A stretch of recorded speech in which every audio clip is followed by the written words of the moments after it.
회원님들 반갑습니다. CS 인베스트입니다. 7월 18일 월요일 아침 시황 방송 시작하도록 하겠습니다. 네, 주말 잘 보내셨습니까? 주말 동안 토요일날 많은 비가 내리면서 더위를 좀 식혀줬고, 어제 복날이었습니다. 초복이었는데요. 날씨는 그렇게 덥지는 않았습니다. 항상 매년마다 있는 절기, 초복, 중복, 말복, 복날이 이렇게 또 생겨나는 것은, 우리가 흔히들 생각하는 것은 상당히 덥다라고 생각할 수 있는데요. 가을에 접어들기 이전에 더웠던 더위에 지쳐 있는 사람의 기운이 가을에 이제 찬 기운을 만나서 맥을 못 추는 것을 또 막기 위해서, 힘을 내기 위해서 이제 복날에 여러 가지 보양식들을 많이들 드십니다. 어제 삼계탕을 드셨는지는 모르겠는데요.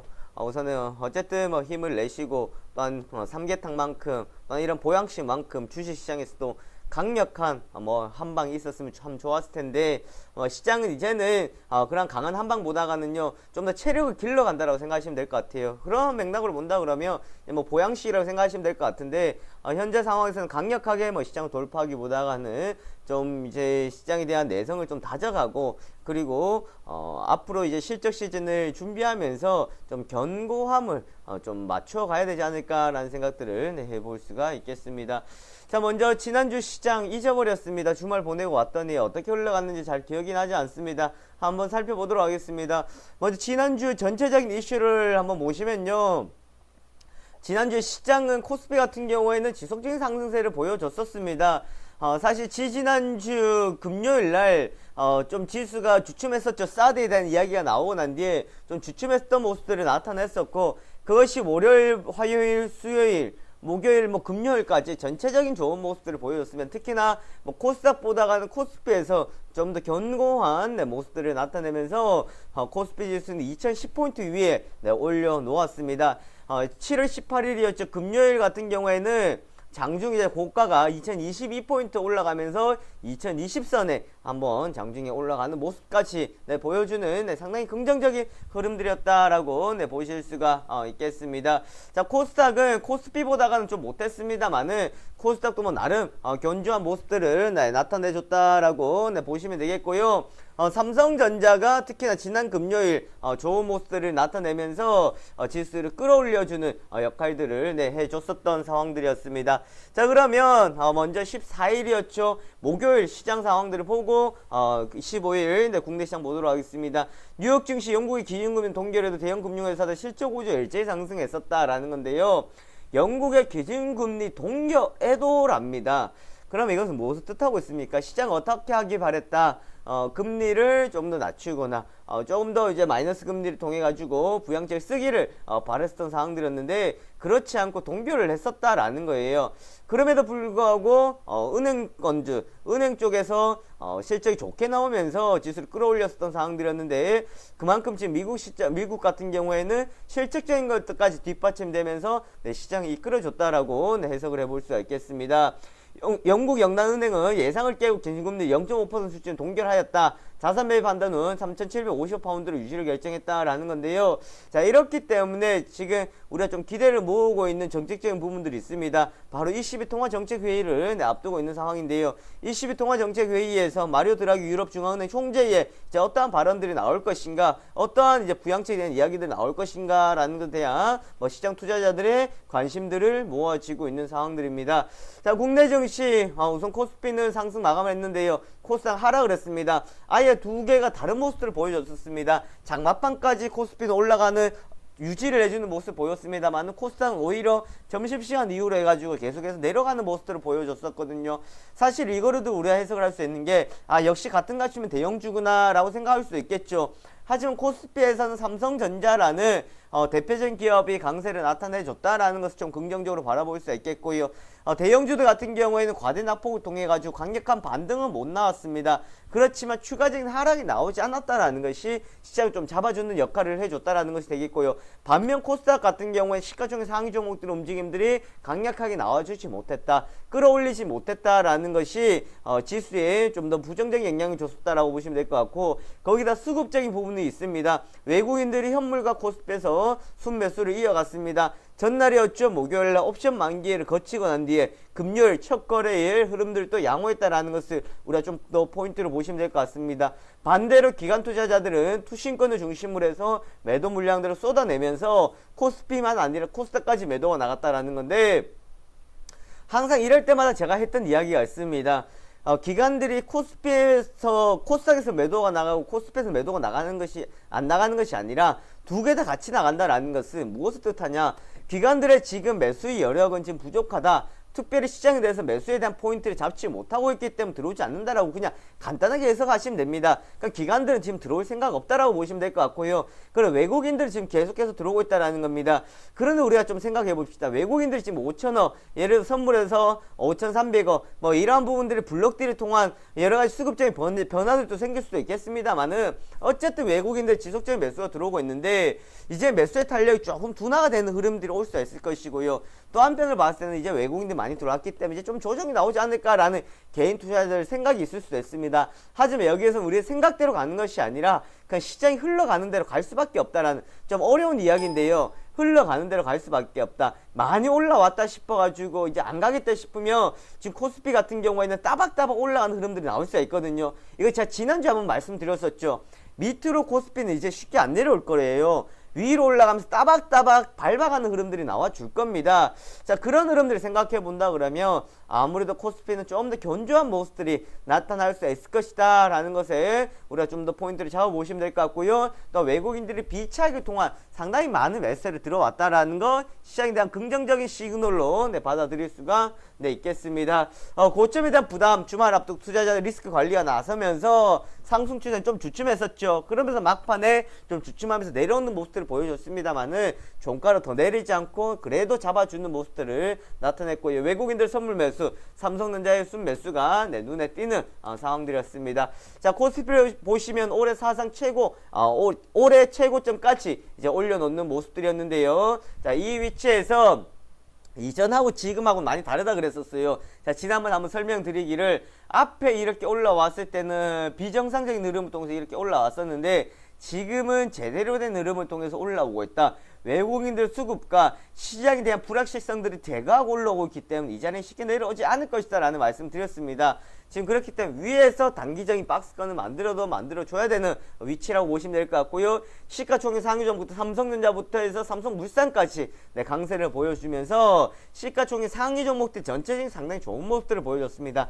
특히나 삼성전자 그룹주들의 강세가 나타나고 있다라는 점 긍정적으로 볼 수가 있겠고요. 삼성전자가 뭐 시장을 이끌었다라고 봐도 될 정도였지 않았나 싶습니다. 초반에 상승세 흐름을 곧바로 이어가지는 못했습니다. 물량들이 좀 나오다가 반등이 나왔습니다만은 장 후반 가면서 주말을 앞두고 경계감에 때문에 물량들이 나왔습니다만은 쏟아내지 않고 외국인들이 잡아줬다라는 겁니다. 수급에 보시면은 지수는 변동이 있지만 외국인들은 여전했다라는 거예요. 자, 그래서 붙여봅시다. 여전한 외국인이다라는 겁니다. 즉, 이제 우리가 봐야 되는 건 뭐냐면요. 시장이 흔들리는 걸 보더라도, 지수에 흔들리는 걸 보더라도 수급에서 어떻게 흘러가고 있는지 수급의 움직임에 좀 초점을 두고 가셔야 될 필요성이 있겠고요. 삼성 SDI 비아디입니다. 삼성전자 중국 비아디 유상증자로 5천억 원 투자했다라는 소식에 SDI가 초반에 급등해서 시작했습니다만은 막판까지 이어가지는 못했었어요. 자, 그러면서 마지막에 뭐 전기차 관련주도 초반에 강세를 보여주는 모습들을 보였습니다만 뒤로 가면 조금 주춤했던 상황들이었습니다. 자, 금요일날 한국경제TV 나가서 방송하면서 비아디 이야기 드렸었는데 비아디 관련해가지고는 전기차 관련해가지고는 이제 삼성전자가 이렇게 투자가 들어갔다라는 것은 앞으로도 또다시 지속적인 이슈가 되지 않을까라고 한번 예상을 해볼 수 있을 것 같고요. 현대상성도 2%대 강세를 보였습니다. 네이버는 이제 차익 물량이 나왔죠. 자회사 라인 미국 증시에서 성공적인 상장을 했었고, 일본 증시 같은 경우에도 뭐 좋은 모습들을 보여줬습니다만은 좀 차익 물량 나왔다라는 거. 혜태제가 보시면 허니버터칩에 대한 좀 이제 판매 부진들이 나타나고 있다. 허니통통, 뭐 허니버터칩, 뭐 허니 돌풍들이 불었었던 상황들이었는데요. 제가 혜태제가를 바라보면서 생각하는 게 있습니다. 이거는 혜태제가에 대한 이슈를 불고 단기적인 좀 관심을 끌기 위한 상장하기 위한 물밑 작업들이었지, 과연 이 과자가 지금 인기를 끌고 있냐? 그렇지 않다라는 거예요. 그러니까 여기서 끝났다라는 것만 생각하시면 될 것 같고요. 네, 동서 같은 경우에는 이제 코스피를 이전 상장을 하면서 코스닥 시가총액 상위 종목, 시가총액 3위에서 이제 시가총액 뭐 80위 안으로 네, 들어가는 모습 볼 수 있습니다. 자, 코스닥을 보시면요, 시가가 떠서 시작했잖아요. 바로 전고점까지 올려줬다라는 거예요. 그러면 당연히 물량 나올 수 있는지 심지어 부담스럽다고, 그죠? 지붕을 만들고 있다라는 겁니다. 부담스러울 수밖에 없다는 거예요. 그리고 현재 차이가 나는 게 뭡니까? 코스피는 시가총액 상위 종목도 강했는데 코스닥은 약했었거든요. 여기에 차이가 있다라는 건 심리적인 저항, 특별히 지수 받쳐줄 만한 수급 공백이 생기면서 하락폭 키웠다. 700포인트는 회복을 시켜줬다라는 거 되겠고요. 전체적으로 실적에 대한 좀 우려감이 있는 제약 바이오주들의 약세가 나타나는 모습이었고요. 포켓몬고 열풍에 게임, 기술, VR 그리고 AR 관련주들 네, 강세가 지속되는 모습들을 보여줬었습니다. 기관들의 네, 대규모 차익 물량들이 네, 빠져나가는 모습을 볼 수 있겠고요. 하지만 이것이 막판까지 이어지진 않았다. 시장에서 뭐 크게 투매가 나타나고 있다라고 볼 수가 네, 없을 것 같습니다. 단알입니다. 포켓몬고 온라인 결제 서비스 네, 투자했다라는 소식에 네, 상한가 마감을 했고요. IM 또 VR, AR 핵심 이야기에 남은 상한가 마감. 강센파이어, 아토피 피부염 관련해서 이슈가 됐었고요. 네, 코스온이랑 그리고 또 화장품 관련주들이 좀 개별주들이 이제 좀 강세를 나타냈었던 네, 금요일이었습니다. 장원테크 전기전차 상장을 했습니다만은 네, 급락세를 네, 보여줬다라는 거 네, 참고하시면은 네, 될 것 같고요. 그리고 뭐 코스닥에서는 우선은 이렇게 좀 AR 관련해 가지고 바람이 불다 보니까 대구 공항 이전 관련해서는 좀 이제 주춤하는 모습들을 보여줬던 상황들이었고요. 그리고 한국 길드들이 이제 움직임이 좀 좋아지고 있는 상황입니다. 한국전자인증, 한국전자금융 관련해가지고 또 좋은 모습들 나타내고 있겠고요. VI, AR 관련해가지고는 저희가 지금 회의님 이렇게 접근해 놓은 종목 요거 파동 나오다가 마지막에 중간 좀 차익 나오다가 안 무너지고 지금 버티고 있는 상황들이거든요. 오히려 저는 말씀드리고 싶어요. 그냥 이런 것도 잡아놓고 접근하는 것이 좋지 않을까라는 생각들을 해볼 수 있겠고요. 미국 증시 같은 경우에는 뭐 혼조세로 마감이 되는 상황들이었습니다. 엇갈린 경제지표 프랑스 테러 영향이었습니다. 니스의 테러 영향 좀 받는 상황들이었고요. 국제유가는 소폭 상승했습니다만 유가를 통해서 움직임들은 이제 좀 부진하다. 15일 터키에서 발생한 군부 쿠데타 1,400여 명 사상이 나타났었고요. 쿠데타라 그래가지고 참 안 좋게 받아들일 수 있는데 지금 터키에서 일어난 쿠데타는요. 한편으로 봤을 때 성공해야 된다라고 해야 되는 정도도 좀 많지 않을까라는 생각들을 해볼 수가 있겠거든요. IS 관련해가지고 뭐 대통령 하여튼 뭐 이거는 저희가 우리나라 사정도 지금 뭐 제대로 모르는 상황인데 해외에 대해서 이야기하기는 참 그렇습니다만은 그래도 이런 뭐 터키를 통해 가지고 글로벌이 크게 영향 받을 건 아니에요. 차지하는 비중 크지는 않습니다만은 그래도 유럽 전체적인 좀 불안감이 주지 않을까 하는 걸로 우리가 해석을 해볼 수 있겠고요.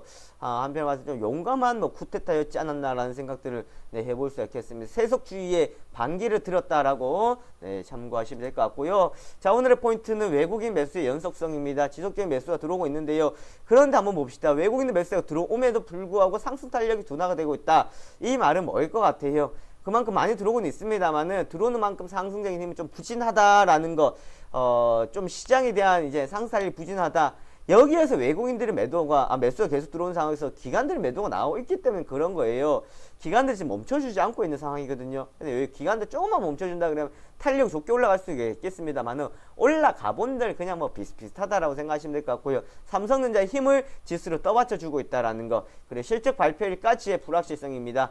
실적 발표를 앞두고 있지만 실적에 대한 기대감을 통해서 쭉쭉 달고 올라가는 것들 많이 없거든요. 오히려 실적 발표가 나오고 난 뒤에 움직임이 나타날 것 같아요. 그래서 8월 초 중순에 이제 흐름들이 다시금 나타나겠다. 그때까지는 지금 모멘텀 좀 공백기가 생기지 않겠나라고 볼 수 있겠고요. 지수에 대한 심리적인 부담이 생겨날 수 있다라는 점. 그리고 박근혜 대통령이 이제 몽골 가면서 한국 몽골 FTA 이야기 나왔죠. 관련주들 오늘 아침에 이제 바람 불 거예요. 네, 참고하시면 되겠습니다. 자, 여기까지 아침 시황 방송 살펴봤습니다.